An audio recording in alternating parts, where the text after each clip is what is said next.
Welcome किसान साथियों। आज हम एक ऐसे टॉपिक के बारे में लाए हैं जो ज़्यादातर किसान साथी इस चीज़ से समस्या से परेशान हैं, क्योंकि अगर आपके खेत में हर साल खाद और दवा डालने के बाद भी उत्पादन धीरे धीरे कम हो रहा है, मिट्टी की ताकत घट रही है, फसल में रोग और कीट की समस्या बढ़ते जा रही है, तो इसका बड़ा कारण हो सकता है आपके खेत में क्रॉप रोटेशन का होना। हर साल एक ही तरह का फसल को आपके प्लॉट पर लगाना, इससे क्या होता है कि आपकी जो खेत है, आपका जो प्लॉट है, उस पर शक्ति, उर्वरा शक्ति और उसकी क्षमता और उस पर जो माइक्रो न्यूट्रेंट है उसकी कमी होते जाती है। आज मैं आपको बताऊंगा क्रॉप रोटेशन यानी फसल चक्र को सही तरीके से अपनाकर हम मिट्टी की ताकत की उत्पादन क्षमता, खेत की सही सेहत और लंबे समय तक कैसे बनाए रख सकते हैं, इसके बारे में बात करेंगे। क्रॉप रोटेशन का मतलब एक ही खेत में हर सीजन, हर साल फसल लगाने के बजाय अलग अलग परिवार, अलग अलग पोषक आवश्यक तत्व और अलग अलग गहराई के जड़ वाली फसल को लगाना। लेकिन ध्यान रखिए, सिर्फ फसल बदल देने से क्रॉप रोटेशन नहीं बदलता है। आपको जो ध्यान देना है उसको मैं आपको बारी बारी करके बताने वाला हूँ। सबसे पहले दलहनी फसल का रोटेशन कैसे शामिल करना है उसको बताता हूँ मैं। अगर दलहनी फसल आप लेते हैं तो उस पर आपको लेना है मूँग दाल, उड़द दाल, चना दाल और मटर जैसी दलहनी फसलों को क्रॉप रोटेशन में जरूर शामिल करें। इन फसलों की जड़ों में राइजोबियम जैसे लाभकारी जीवाणु होते हैं जो नाइट्रोजन फिक्सेशन का काम करने का कार्य करते हैं। इससे मिट्टी में नाइट्रोजन की इकोनॉमिक बेहतर रहने की मदद करती है। लेकिन एक बात आप जरूर ध्यान रखें कि अगर आपके फसलों पे जो नाइट्रोजन फिक्सेशन हो रहा है उससे बिल्कुल ये नहीं है कि आपको उस पर नाइट्रोजन नहीं डालना है। आपको उसके सेहत के, फसल के हिसाब से और सॉइल टेस्टिंग के हिसाब से उसमें नाइट्रोजन डालना पड़ेगा।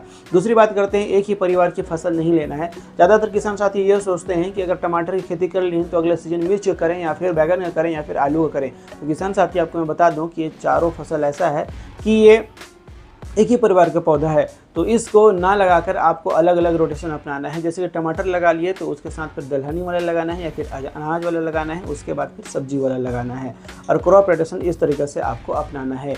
इससे एक ही प्रकार के रोग और कीट का लगातार बदलने का दबाव कम हो जाता है।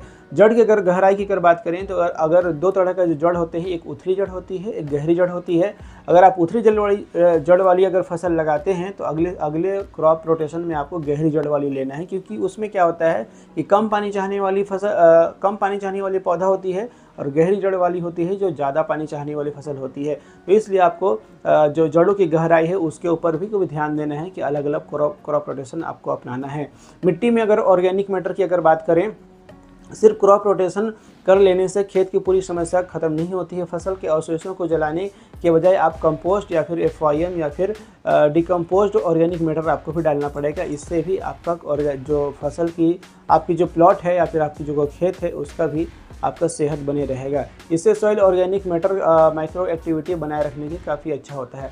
क्रॉप रोटेशन आपको कैसा अपनाना है, मान लीजिए आपको बताता हूँ मैं। जो पहला चक्र रहेगा आपका टमाटर मिर्च रहेगा, दूसरा चक्र जो रहेगा मूंग दाल और उड़द दाल रहेगा, तीसरा चक्र जो रहेगा वो मक्का रहेगा और अरहर रहेगा। फिर वापस आप इसको सब्जी लगा सकते हैं। तो किसान साथियों, जो ये चक्र मैं आपको बताया हूँ इसको अगर आप अपनाएंगे तो ये सबसे अच्छा क्रॉप रोटेशन का तरीका रहेगा। इसको आप अपनाते हैं तो जो खेत आपका पर्सनल खेत है जिसको आप लीज पे ज़्यादातर नहीं लेते हैं, तो ये इस रोटेशन को आप अपनाएंगे तो 5 से लेकर 10 साल तक आपके प्लॉट अच्छे खासे उर्वरकदार बने रहेंगे। अगर आप लीज पे ज़्यादातर लेते हैं किसान साथी, जो उस पर केमिकल और ऐसा फर्टिलाइज़र डालते हैं कि वो 2 से 3 साल में उसकी उर्वरा शक्ति खत्म हो जाती है। अगर आपको ज़्यादातर विल्ट जैसे रूट नोट जैसे समस्या से बचना है या फिर अच्छा खासा अपने प्लॉट पे उर्वरक बना के रखना है तो आपको क्रॉप रोटेशन जरूर अपनाना चाहिए। और ऐसी वीडियो देखने के लिए आप हमारे चैनल से जुड़े रहें और ऐसी हर रोज़ जानकारी आती रहती है। और हमारी वीडियो पे हमारी एरिया के लोकल सब्जी मंडी का भी रेट हर दिन आता है। और इस वीडियो को ज़्यादा से ज़्यादा किसान साथियों तक शेयर करें और हमारे साथ जुड़े रहें। थैंक यू सो मच किसान साथियों।